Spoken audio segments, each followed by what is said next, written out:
Into this deep dive with some news that is, well, it's both really timely and honestly just devastating. On January 2nd, 2026, Evangeline Lilly shared a pretty profound health update with the world. It was a very difficult announcement. She went on Instagram and she really laid out the findings from her recent brain scans. And what did they show? They confirmed she has, and this is her word, brain damage. From a TBI, a traumatic brain injury. Exactly. And she didn't mince words about it. She said that, quote, almost every area in her brain is functioning at a decreased capacity. Wow. And this wasn't some recent accident either. The injury actually goes back to May of 2025. Right. May 2025, she described passing out and falling onto a boulder. Which is just horrible. And what makes this even more complex is that she has this history, right, of fainting spells going way back to her childhood. She does. And for years, doctors had said it was hypoglycemia, low blood sugar. But not this time. No.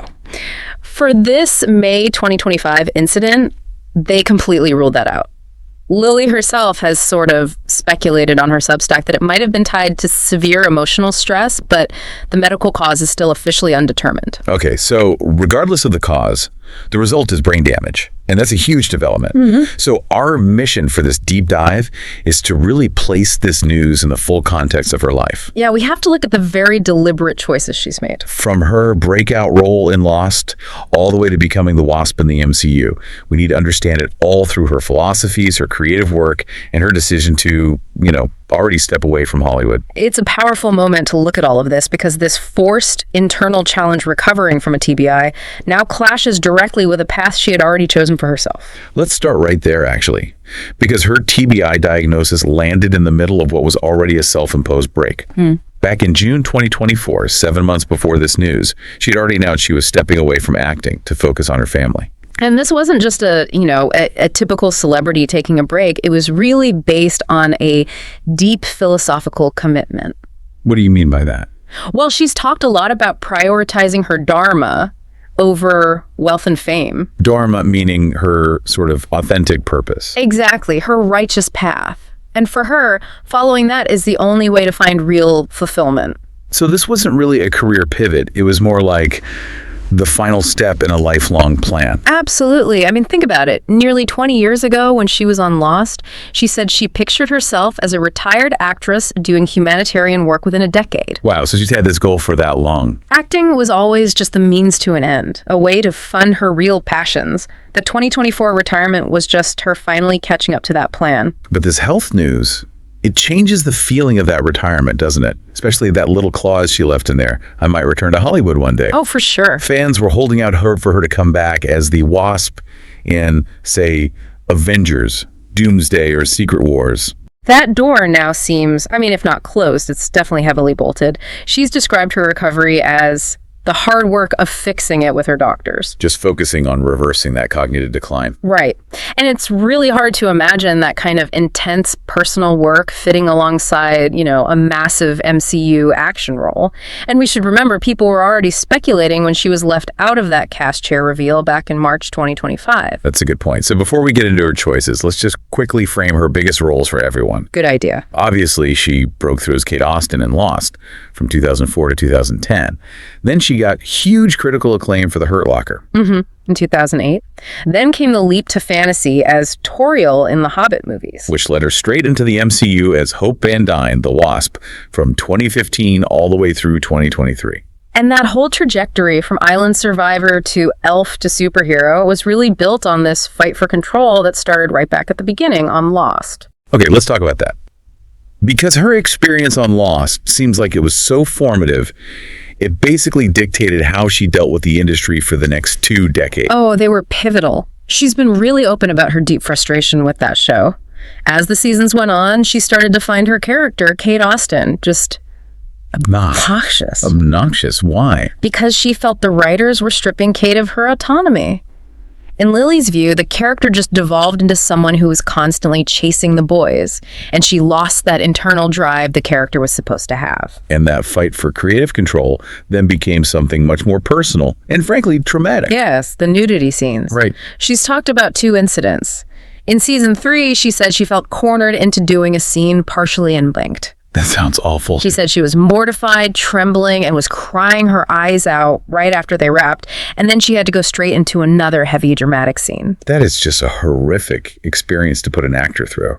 And it completely galvanized her. So when a similar situation came up in season 4, she drew a hard line. She fought back. She did. She told the creators she would never take her clothes off on the show again, period. Didn't matter what they wrote. And that's a crucial moment, taking her power back like that.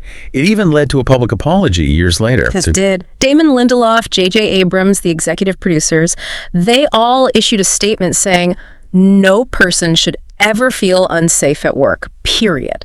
And if you trace a line from that moment to her next big roles, you see the direct result. Poriel, the Wasp. Mm-hmm. She chose them specifically because they were, in her words, strong, tragic, and even a bit snarky. She wanted characters who weren't just defined by their relationships. She had that great line about avoiding playing a man in a woman's body. Exactly. This is so key to her whole philosophy. She argues that female strength should be rooted in femininity, not by trying to copy masculinity. She wanted to show women they're strong because of their femininity, not in spite of it. And she leveled that criticism at the whole industry, that Hollywood, mostly run by men, thinks they're serving women by just making female characters act like men. Which she felt was the opposite of serving them. She championed showing women with deep, ugly flaws, you know? The same way we've had beloved yet deeply flawed male characters in film forever. And that need for unpolished real characters connects perfectly to her other life. As an author. Right, where acting was the day job and writing was the dream, where she could finally have total control. 100%. She launched her children's book series, The Squickerwonkers, at Comic-Con in 2013. And the story is about a girl who falls in with a family of strange outcasts who are all defined by their very particular vices. It's a fascinating subject for a children's book, isn't it? It perfectly mirrors that desire to explore flaws. It absolutely does. I've read that the books are often reviewed as being too scary for little kids. Yeah, they're suggested for ages 8 and up. People compare the dark tone to something like Coraline. And Lilly herself cites people like Roald Dahl and Edward Gorey as her big inspirations. So she's channeling all of that into her writing. But there's an interesting feedback loop here, because her writing career actually changed how she saw her acting career. It did. It gave her this aha moment about the business side of things. How so?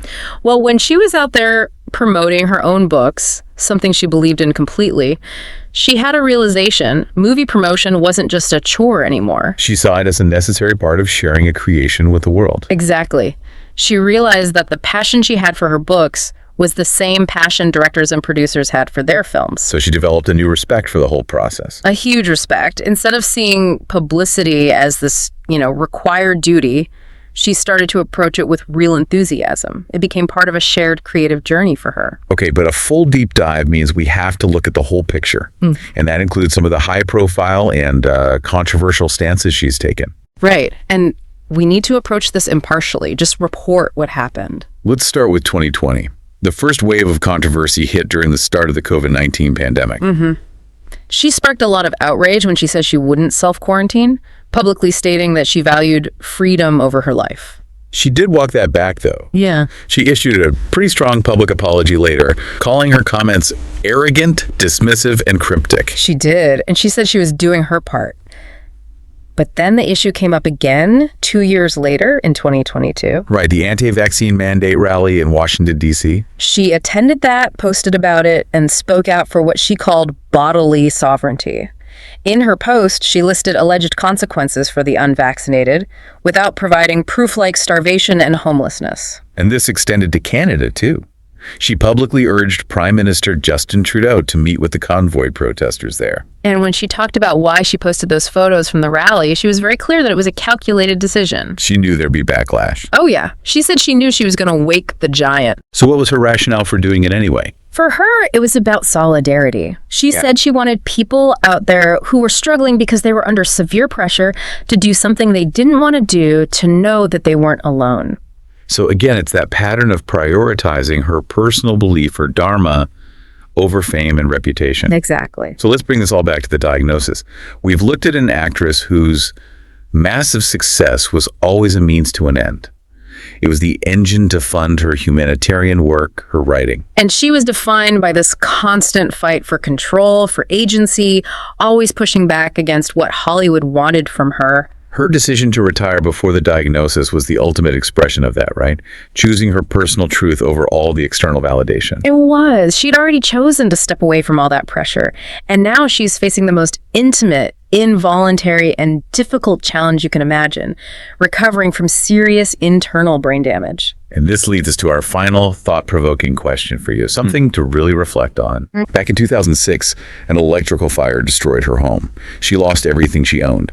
And she famously said that loss was almost liberating. She was in no hurry to clutter up her life again. An incredible way to look at losing everything. It is. So, given her history of finding freedom by stepping away from the material, the external, how might this current totally internal crisis, this crisis of her own physical and cognitive capacity, redefine her idea of freedom and hard work as she now has to commit to fixing her own mind? The battle for agency has moved, hasn't it?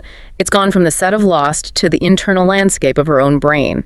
It's a compelling, if difficult, next chapter for her. We wish her nothing but strength and success on that recovery journey. We hope this deep dive gave you the context you need for this complicated, ongoing story. We'll see you next time.